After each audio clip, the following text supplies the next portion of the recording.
얼마 전 정말 오랜만에 예전 친구들과 저녁 식사를 함께한 날이 있었습니다. 그날은 유난히 분위기가 좋았고 모두들 기분이 한껏 들떠 있었습니다. 편안하고 웃음 가득한 자리였기에 저 역시 마음을 놓고 모처럼 즐거운 시간을 보내고 있었습니다. 하지만 식사를 마친 뒤 계산하려고 자리에 일어서려는 순간 한 친구가 장난스레 던진 짧은 한마디가 저를 당황하게 만들었습니다. 그 말 속에는 고마움이나 사려 기품은 없고 오히려 제가 내는 게 당연하다는 식의 뉘앙스가 느껴졌습니다. 마치 제가 계산하지 않으면 어색하거나 섭섭해할 수도 있다는 분위기였습니다. 혹시 지금 여러분도 머릿속에 어떤 사람이 떠오르셨나요? 그렇다면 오늘의 이야기를 끝까지 들어보시길 권합니다. 우리가 대수롭지 않게 넘기던 밥값 계산이라는 행동 속에 실은 사람 사이의 감정, 심리, 관계의 민낯이 고스란히 담겨 있기 때문입니다.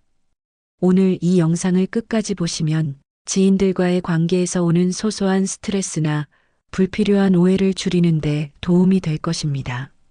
그리고 앞으로의 관계를 보다 건강하게 정리해 나갈 수 있는 실질적인 지혜도 얻어가실 수 있을 거예요. 오늘 이야기의 주제는 밥값을 계산할 때 은근슬쩍 이런 말하는 사람, 왜 조심해야 하는가입니다. 또한 그럴 땐 어떻게 현명하게 대처해야 하는지도 함께 생각해 보겠습니다. 내용이 기대되신다면 지금 좋아요와 구독 한 번씩 눌러주세요. 여러분의 클릭 한 번이 다음 영상을 더 빠르게 만나는 길이 됩니다. 첫 번째 유형, 당연히 내가 사는 거 아니야? 올해 68세인 김남호 씨는 젊은 시절부터 사람들과 어울리는 걸 좋아하고 활발한 성격으로 주변에서도 평판이 좋은 분입니다. 직장에 다닐 때도 회식 자리나 식사 자리를 자주 만들곤 했고, 은퇴 이후에는 동년배 친구들과 함께하는 식사가 생활의 중요한 일상이 되었습니다. 하지만 남호 씨에게는 은근히 신경 쓰이는 고민거리가 하나 있었습니다. 바로 밥값 계산 문제입니다. 연금도 꾸준히 들어오고 당장 생활비가 크게 부족한 건 아니지만 매번 친구들과의 식사 자리에서 계산을 도맡다 보니 그것이 점점 부담이 되어갔다고 합니다. 남호 씨는 이렇게 말씀하십니다. 사실 제가 쓰는 건 괜찮아요. 근데 이상하게도 내가 사는 거지? 이런 말을 자주 들으면 내가 마치 계산해야 할 운명처럼 느껴질 때가 있어요. 한두 번은 좋은 마음으로 넘어갈 수 있지만 그게 반복되다 보면 본인도 모르게 부담과 서운함이 쌓이게 됩니다. 결국엔 모임 자체가 불편해지고 식사 약속이라는 단어만 들어도 이번에도 내가 내야 하나 하는 생각이 먼저 들게 되는 거죠. 이런 상황 낯설지 않으시죠? 어느 모임에서든 누구 하나쯤은 야, 너 요즘 잘 나간다며? 오늘은 내가 쏴야지. 이런 말을 하곤 하잖아요. 문제는 돈이 있느냐 없느냐가 아니라 그걸 너무도 당연한 일처럼 여기는 태도에 있습니다. 처음에는 고마워하던 사람도 시간이 지나면 그 호의를 익숙하게 여기고 익숙해지면 감사를 잊고 결국에는 권리처럼 착각하게 되는 일이 벌어지죠. 나중에는 오히려 밥값을 안 내면 쟤는 돈도 많으면서 너무 쪼잔하다. 이런 뉘앙스를 풍기죠. 이게 꼭 그 사람이 나쁜 사람이라서라기보단 상황이 그렇게 만들어지는 경우도 많습니다. 우리도 돌아보면 부모님께 받은 희생이나 헌신을 무의식 중에 당연한 것처럼 받아들였던 기억이 있으니까요. 그래서 사람을 무조건 탓하기보다는 이런 상황을 어떻게 슬기롭게 정리해 나갈지를 고민해 보는 것이 더 중요합니다. 그렇다면 이런 상황에선 어떻게 행동하면 좋을까요? 이번에는 72세의 박인규 씨 이야기를 들어보겠습니다. 인규 씨는 성격이 쾌활하고 주변 사람들과도 잘 어울리는 편이지만 돈 문제에 있어서는 확고한 기준과 원칙을 가지고 계십니다. 인규 씨는 식사 자리에서 늘 이렇게 말씀하신다고 합니다. 같이 밥 먹는 거면 깔끔하게 더치페이 하는 게 제일 편하지. 누가 많이 먹었고, 덜 먹었고, 따지기 시작하면 끝이 없어요. 오늘은 내가 냈으면, 다음엔 자연스럽게 내가 내면 되는 거야. 이처럼 인규 씨는 미리 원칙을 세워두고 그것을 주변과 공유함으로써 불필요한 감정 소모를 원천 차단합니다. 그렇기 때문에 인규 씨 주변에선 돈 문제로 얼굴 붉히는 일이 거의 없다고 합니다. 심지어 여행을 갈 때도 미리 공동 경비를 걷어두고 누가 계산했는지 따지는 대신 그 안에서 서로 유연하게 처리하는 분위기를 만들죠. 가끔 친구가 농담처럼 야, 너는 잘 벌잖아. 이번엔 내가 내. 라고 말하면 인규 씨는 이렇게 웃으며 말합니다. 형님 연금 받는 거 똑같아요. 우리끼리 정한 대로 합시다. 이처럼 원칙을 공유하고 기준을 명확히 하면 농담도 농담으로 끝나고 감정 상할 일도 줄어듭니다. 이런 작은 차이들이 모여 관계를 망가뜨리기도 하고 반대로 깊고 편안한 관계를 만들어주기도 합니다. 두 번째 유형. 나는 싸게 먹었으니까 내 것만 낼게요. 정상우 씨는 작년 친한 친구들과 오랜만에 점심을 함께 했습니다.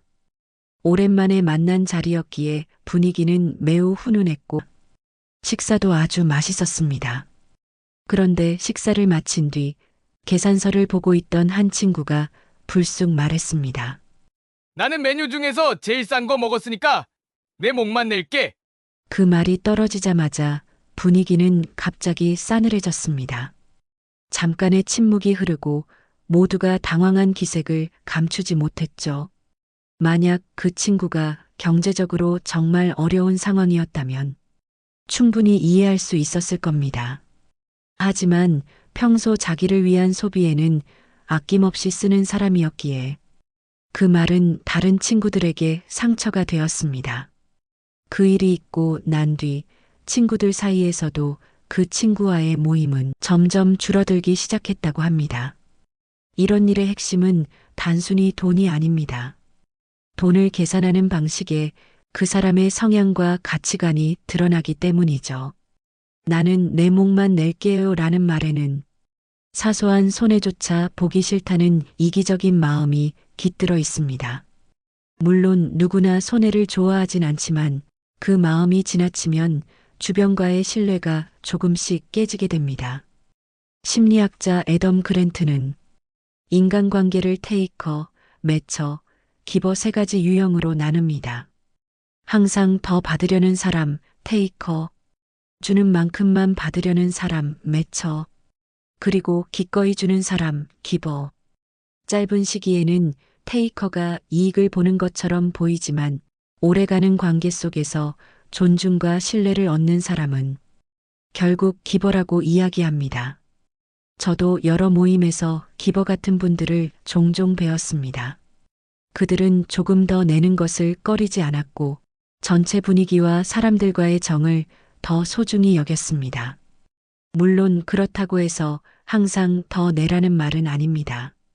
하지만 밥값 하나에도 지나치게 자기만 챙기려 한다면 결국 관계는 좁아지고 그 사람은 점점 외로워지게 됩니다. 영국 시인 존 던의 말처럼 그 누구도 섬처럼 홀로 존재할 수는 없습니다. 우리는 관계 속에서 살아가고 그 안에서 얼마나 서로를 배려하는지가 인생의 질을 바꿉니다. 세 번째 유형. 계산하셨어요? 내가 계산하려 했는데.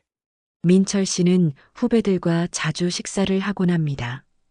대체로 선배답게 계산도 많이 하셨고 후배들에겐 인심 좋은 분으로 통했죠. 그런데 유독 한 후배만은 식사 후마다 늘 같은 말을 반복했습니다. 벌써 계산하셨습니까? 제가 내려고 했는데요. 이 말 한두 번은 그냥 예의처럼 들립니다. 하지만 매번 똑같은 상황이 반복된다면 누구라도 의심이 들겠죠. 정말 낼 마음이 있었던 걸까? 민철 씨는 이렇게 말합니다. 카드라도 미리 꺼내는 모습을 보였으면 몰라요. 근데 매번 계산 끝난 다음에 말만 하니까 진심이 안 느껴지더라고요. 심리학적으로 보면 이런 행동은 손해는 보기 싫고 좋은 이미지는 유지하고 싶은 심리에서 비롯됩니다. 손실 회피와 사회적 인정 욕구가 함께 작동하는 거죠. 즉, 돈은 내고 싶지 않지만 그래도 나는 좋은 사람이라는 이미지는 잃고 싶지 않다는 마음입니다. 그렇다면 이런 경우 어떻게 대처하면 좋을까요? 첫째, 일부러 기회를 주는 겁니다. 오늘 잘 먹었어, 고마워. 이렇게 먼저 권하면 그 사람이 진짜 낼 마음이 있었는지 확인할 수 있습니다. 둘째, 계속 다음엔 내가 낼게란 말을 반복하게 두지 마세요. 그냥 흐지부지 넘기면 상대방은 이렇게 해도 괜찮구나 하고 학습합니다. 셋째, 부드럽지만 확실하게 말하는 것도 필요합니다. 우리 서로 돌아가면서 계산하자. 그게 더 편하잖아. 이처럼 솔직하고 예의 있게 표현하면 서로의 감정 상하지 않고 건강한 관계를 유지할 수 있습니다. 네 번째 유형, 나 요즘 진짜 돈 없어. 혜준 씨는 매달 친구들과 한 번씩 모임을 가졌습니다. 좋은 음식도 나누고 서로의 삶도 이야기하며 소중한 시간을 보내는 모임이었죠. 그런데 한 친구가 늘 반복하는 말이 있었습니다. 나 요즘 사정이 안 좋아. 생활비도 빠듯해서 말이야. 처음엔 다들 이해하고 밥값을 대신 냈습니다. 하지만 시간이 흐르면서 혜준 씨는 의문이 생겼습니다. 그 친구의 SNS에는 고급 식당, 해외여행, 명품 사진이 계속 올라오고 있었기 때문이죠. 결국 혜준 씨는 용기 내어 말했습니다. 너 SNS 보면 여유 있어 보이는데 왜 항상 밥값은 빠듯하다고 해? 그 친구는 미안하다며 고개를 숙였지만 정작 다음 모임에서도 저렴한 메뉴만 고집했습니다. 반면 다른 사람이 낸다 하면 고급 레스토랑을 제안하곤 했죠. 혜준 씨는 이렇게 말합니다. 그 친구가 돈이 없는 게 아니라 남의 호의를 편하게 여기는 습관이 문제였어요. 공자는 말했습니다. 군자는 의리에 밝지만 소인은 이익에 밝다. 작은 돈 문제지만 그 안에는 그 사람의 인격과 관계에 대한 자세가 들어 있습니다. 오늘 영상 속 4가지 사례 어떠셨나요? 모두가 한 번쯤 겪어봤을 법한 이야기일 겁니다. 밥값이라는 작고 평범한 상황이지만 그 속에 사람의 진심과 관계의 민낯이 드러나죠. 독일의 철학자 니체는 이렇게 말했습니다. 진정한 관계는 말이 아니라 행동에서 드러난다. 한 끼 밥값이 중요한 게 아니라 그 순간 어떤 마음이 오갔는가가 중요합니다. 혹시 지금 떠오르는 사람이 있으신가요? 그리고 동시에 나는 그런 행동을 한 적 없을까? 스스로 돌아보는 계기가 되셨다면 이 영상은 충분히 가치 있었을 겁니다. 밥 한 끼가 단지 끼니가 아닌 마음을 나누는 시간임을 기억해 주세요. 작은 돈 문제 하나에서조차 상대를 배려하는 여러분이라면 앞으로의 인생이 더 풍성하고 아름다운 관계들로 가득 차 있을 거라 믿습니다. 소중한 시간을 내어 끝까지 시청해 주신 여러분께 진심으로 감사의 말씀을 드립니다. 앞으로도 여러분의 인생에 실질적인 도움이 되는 콘텐츠로 찾아뵙겠습니다. 지금까지 동행연구소였습니다. 좋아요와 구독으로 앞으로 더 많은 영상 놓치지 마시고 함께 해주세요. 감사합니다.